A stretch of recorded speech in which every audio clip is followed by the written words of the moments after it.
চলেন বিজ্ঞানের একটা ভ্রান্ত লুপ হোল আপনাকে দেখায় ফিজিক্সের। ডাইমেনশন টপিকে যাদের ইন্টারেস্ট আছে ভিডিওটা তাদের পছন্দ হবে। আমরা চতুর্থ ডাইমেনশন পর্যন্ত খুব সহজেই বর্ণনা করতে পারি, সংজ্ঞা দিতে পারি। পঞ্চম ডাইমেনশনকে আমরা তুলনা করি বা সংজ্ঞায়িত করি এভাবে, যেখানে একজন মানুষ তার পছন্দ মতো সিদ্ধান্ত নিতে পারে। যেমন আপনি একজন স্টুডেন্ট, আপনি পঞ্চম ডাইমেনশনে থাকলে আপনি ইঞ্জিনিয়ারিং ক্যারিয়ারকে চুজ করতে পারতেন। সেখান থেকে আপনার একটা স্পেস টাইম লাইন জেনারেট হতো বা ক্রিয়েট হতো। আবার আপনি একই সাথে ডাক্তার ক্যারিয়ারকেও চুজ করতে পারতেন। সেখান থেকে আবার একটা আলাদা ভিন্ন স্পেস টাইম লাইন তৈরি হতো। মূলত পঞ্চম ডাইমেনশনটাকে এইভাবে ডিসক্রাইব করা হয়, যেখানে অসম্ভব সম্ভাবনা থাকে। আপনি যে কোনো সিদ্ধান্ত নিতে পারেন বা যে কোনো কিছু সম্ভাবনা হতে পারে। আমি এই জায়গাটাতে মনে করছি আমাদের ফিজিক্সের একটা, যদিও ডাইমেনশনে যতগুলো লেয়ার, প্রত্যেকটা লেয়ারই কিন্তু অনুমান ভিত্তিকভাবে চেষ্টা করা হয় যুক্তি দিয়ে মেলানোর। আমার কাছে যেটা মনে হয়, আমরা ফিজিক্সের হিসেব অনুযায়ী চতুর্থ ডাইমেনশন পর্যন্ত এক্সপিরিয়েন্স করি, কারণ আমাদের বায়োলজিক্যাল কোড 4টা ATCG। এখানে আমার কাছে মনে হয় আমরা আসলে পঞ্চম ডাইমেনশন পর্যন্ত এক্সিস্ট করি। পঞ্চম ডাইমেনশনটা আমরা যেভাবে মনে করতেছি যে অসম্ভব সম্ভাবনা, এটাই সত্যি, বাট অ্যাকচুয়ালি গতি বা মোশন এক্সপিরিয়েন্স করাটাই হচ্ছে পঞ্চম ডাইমেনশন। আমরা যখন কোনো মোশনকে, ধরুন আপনি 0 এবং 1, আপনি যদি ক্যালকুলেটারে এই 0 এবং 1কে ম্যাচ করতে যান বা কোনো অ্যালগোরিদমকে আপনি যদি ম্যাচ করাইতে যান, তাহলে কিন্তু এই দুইটা কোডের অসংখ্য গাণিতিক সম্ভাবনার মধ্যে দিয়ে যে একটা নির্দিষ্ট উদ্দেশ্য সফল হইতে গেলে সেটাকে একটা নির্দিষ্ট কোডে ম্যাচ হইতে হবে। আমাদের বায়োলজিক্যাল জেনেটিক বিষয়টাও সেম। আপনি যখন চতুর্থ ডাইমেনশনকে টাইম বলেন, তখন টাইম কিন্তু অ্যাকচুয়ালি একটা ব্লক। এটা কিন্তু ট্রাভেল মানে অতিবাহিত হয় না।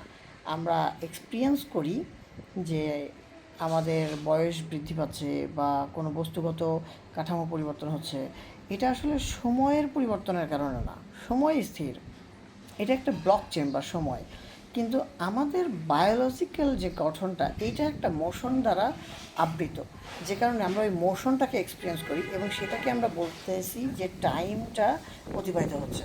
আবার এই জন্য আমরা খুঁজতেছি কীভাবে সময়ে ট্রাভেল করা যায়, বাট আলটিমেটলি সময় কখনো ট্রাভেল করা সম্ভবই না, কারণ সময় একটা ব্লক যেখানে অতীত ভবিষ্যৎ বর্তমান একসাথে এক্সিস্ট করে।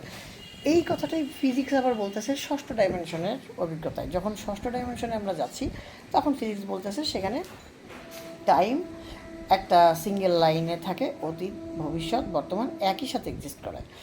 তো দেখুন, এইটা দুইভাবে হইতে পারে না। একটা হচ্ছে আমি একবার অতীত থেকে বর্তমান অভিজ্ঞতা পাচ্ছি এবং বর্তমান থেকে ক্রমাগত আমার হচ্ছে অতীতে সময় ট্রাভেল হচ্ছে। ব্যাপারটা এরকম যদি হয়, তাহলে একই সাথে ষষ্ঠ ডাইমেনশনে যে তিনটা একসাথে এক্সিস্ট করে, ব্যাপারটা এমন না। টাইমটা একসাথে এক্সিস্ট করতেছে। আমার বায়োলজিক্যাল গঠনটা মোশন বা গতিশীল, এই গতি আমাকে একটা ইলিউশন ক্রিয়েট করে দিচ্ছে, যে ইলিউশন আমাকে রিয়েলিটিটা দেখতে দিচ্ছে না। তো এই জন্য আমরা যখন বলি যে আলোর গতি যদি আমরা ধারণ করতে পারি, তাহলে আমরা সময়ে ট্রাভেল করতে পারবো, অ্যাকচুয়ালি ব্যাপারটা তা না। আলোর গতিতে যদি আপনি ট্রাভেল করেন, আপনি দেখবেন আলো কিন্তু নিজেই নিজের গতির সাপেক্ষে স্থির। তাই আমার দাবি হচ্ছে আমাদেরকে যদি পঞ্চম ডাইমেনশনের এই ইলিউশনকে অতিক্রম করতে হয়, তাহলে আমাদেরকে গতিশীলতার উপরে নিয়ন্ত্রণ না, বরং গতিহীনতা অর্জন করতে হবে। আপনাকে গতি ত্যাগ করতে হবে, আপনাকে সম্পূর্ণ স্থির হইতে হবে। এই ব্যাপারটা আপনি লক্ষ্য করবেন যে প্রাচীনকালের যারা সুফিয়ান ছিল, ঋষি মনীষীরা ছিল, তারাও কিন্তু এই জায়গার উপরে বলছে যে আপনার অন্তর, আপনার মস্তিষ্ককে চিন্তা শূন্য করতে হবে। এই প্র্যাকটিসটা আপনাকে বিশ্ব ব্রহ্মাণ্ড এবং বিশ্বজগৎ জানতে ক্ষমতা করবে।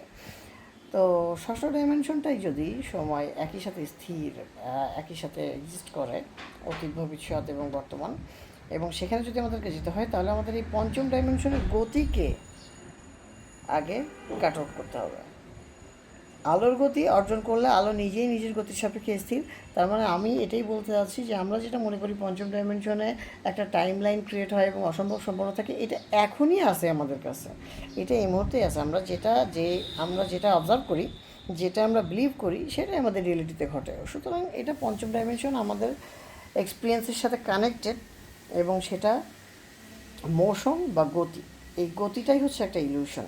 আমরা যদি গতিটাকে কাট অফ করতে পারি, তাহলে আমরা অ্যাকচুয়াল রিয়েলিটিটাকে দেখতে সক্ষম হব, যেটা ষষ্ঠ ডাইমেনশনে একসাথে অতীত, ভবিষ্যৎ এবং বর্তমান এক্সিস্ট করবে। ভিডিও ভালো লাগলে শেয়ার করবেন আপনার মন্তব্য।